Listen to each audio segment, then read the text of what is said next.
প্রিয় স্নেহের ফোর্থ সেমিস্টারের ছাত্রছাত্রীরা, আজকে আমি যে বিষয় নিয়ে আলোচনা করব সেটি হচ্ছে তোমাদের যে হিস্ট্রি জেনারেল পেপার রয়েছে CC4 এবং CC5, দুটো পেপার তোমাদের পরীক্ষা দিতে হবে ফোর্থ সেমিস্টারে, তোমরা জানো।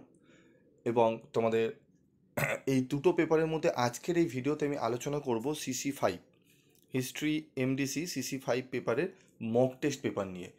যে পেপারটি আমি তোমাদের সামনে আজকে তুলে ধরবো, এটি ভালো করে প্র্যাকটিস করে যেও, আশা করি তোমরা অনেকটাই উপকৃত হবে। পরীক্ষা দিতে যাওয়ার আগে তোমাদের অবশ্যই মক টেস্ট এই পেপারগুলো খুব সাহায্য করে, তোমরা প্র্যাকটিস করো। এবং আমি বিগত 7 বছর ধরে এই মক টেস্ট পেপার বা মডেল প্র্যাকটিস সেট বা নমুনা প্রশ্নপত্র যাই বলো না কেন, আমি তোমাদের দিয়ে আসি। ঠিক আছে, আমাদের কোচিং সেন্টারে যেগুলো করানো হয় সেই কোশ্চেন পেপারগুলোই আমি তোমাদের সামনে তুলে ধরি এবং তোমাদের দুটো করে পেপার সেট আমি দিই, যাতে প্র্যাকটিস করে তোমরা বুঝতে পারো তোমরা কতটা প্রিপেয়ার। তো চলো কথা না বাড়িয়ে চলে আসবো মূল আলোচনায়। তোমরা কোশ্চেন প্যাটার্ন সম্পর্কে সকলেই জানো, তবু আমি একবার বলে দিচ্ছি। তোমাদের গ্রুপ এ বা বিভাগ ক থেকে তোমাদের কিন্তু 5 নম্বরের 3টি প্রশ্ন করতে হয়। তো প্রথম যে কোনো 3টি প্রশ্নের উত্তর দাও, একের দাগে 5 নম্বরের 3টি প্রশ্ন। কোন কোন প্রশ্নগুলো ভালো করে প্র্যাকটিস করবে বা প্রশ্নপত্রে রয়েছে দেখে নাও। প্রথম, ভারতের ইতিহাসে আমির খসরুর অবদান লেখো। মোহাম্মদ বিন তুঘলের মুদ্রা সংস্কার নীতি আলোচনা করো। ইক্তা ব্যবস্থার বৈশিষ্ট্য উল্লেখ করো। বিজয়নগর সাম্রাজ্যের শিল্প ও সাংস্কৃতিক জীবনের পরিচয় দাও। আলাউদ্দিন খলজির অর্থনৈতিক সংস্কার আলোচনা করো। আলাউদ্দিন খলজির বাজার দর নিয়ন্ত্রণ নীতি আলোচনা করো। টোটাল এই 6টি প্রশ্ন এখানে দেওয়া রয়েছে, 4 এবং 2-এর 6টি প্রশ্ন। এই 6টি প্রশ্ন ভালো করে রেডি করো তোমরা, ঠিক আছে। এই 6টি এবং আরেকটি প্রশ্ন আমি এক্সট্রা রেখেছি এখানে। তোমাদের 6টি প্রশ্ন দেয় কোশ্চেন পেপারে, তার মধ্যে 3টি করতে হয়। এখানে আমি আরেকটি এক্সট্রা প্রশ্ন রেখেছি, 40 চক্র বলতে কি বোঝো। ঠিক আছে, 40 চক্র বলতে কি বোঝো, কে তাদের ধ্বংস করেন। ওকে, এই 7টি প্রশ্ন একটু ভালো করে প্র্যাকটিস করো। ওকে, চলো এবার আমরা দেখে নেবো আমাদের 10 নম্বরের এবং 20 নম্বরে কী কী প্রশ্ন রয়েছে আমাদের মক টেস্ট পেপারে। দেখে নাও। যে কোনো দুটি প্রশ্নের উত্তর দাও।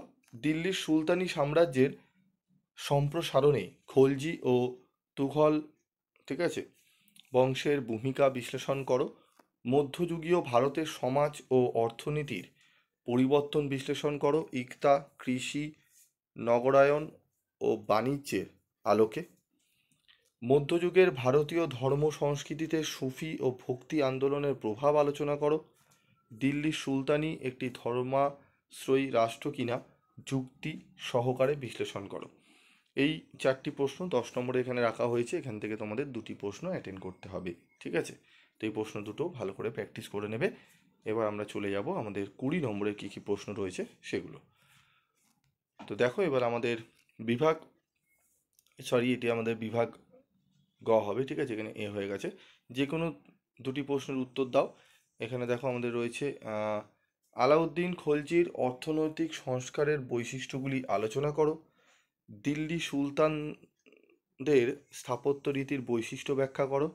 বাংলার ইতিহাসে ইলিয়াস শাহীর কৃতিত্ব আলোচনা করো। ফিরোজ শাহ তুঘলের সংস্কারগুলি মূল্যায়ন করো। এই 4টি প্রশ্ন এখানে রয়েছে। এই 4টি প্রশ্ন তোমরা 20 নম্বরের জন্য প্র্যাকটিস করে যাও। তো এই মক টেস্ট পেপারটি খুব ভালো করে প্র্যাকটিস করো, দেখবে অনেকটাই তোমরা উপকৃত হবে। এবং লাস্ট মিনিটের সাজেশন অবশ্যই দেখে যাবে, সেই প্রশ্নগুলোও কিন্তু অত্যন্ত হেল্পফুল হবে তোমাদের জন্য। এবং তোমরা জানো তোমাদের খুব তাড়াতাড়ি পরীক্ষা হচ্ছে, তাই আমি মক টেস্ট পেপারটি খুব ভাবনা চিন্তা করেই তৈরি করা হয়েছে। যে প্রশ্নগুলো দেওয়া রয়েছে খুব কম রয়েছে, এখানে প্রশ্নগুলো একটু ভালো করে যাও। এমনও হতে পারে হয়তো এই মক টেস্ট পেপার থেকেই তোমরা তোমাদের 100% প্রশ্ন কমন পেয়ে যেতে পারো, ঠিক আছে। তবুও আমি বলবো যে এটি শুধু কিন্তু প্র্যাকটিসের জন্য, এমন নয় যে এটি পড়েই তোমরা এর ওপর ভরসা করে চলে যাবে। একটু লাস্ট মিনিটের সাজেশনও তোমাদের কিন্তু অবশ্যই দেখা প্রয়োজন। আজকের মতো ভিডিওটি শেষ করছি, দেখা হচ্ছে পরবর্তী ভিডিওতে। তোমাদের আর কোন কোন সাবজেক্টের মক টেস্ট পেপার লাগবে অবশ্যই তোমরা কমেন্ট করে জানাবে।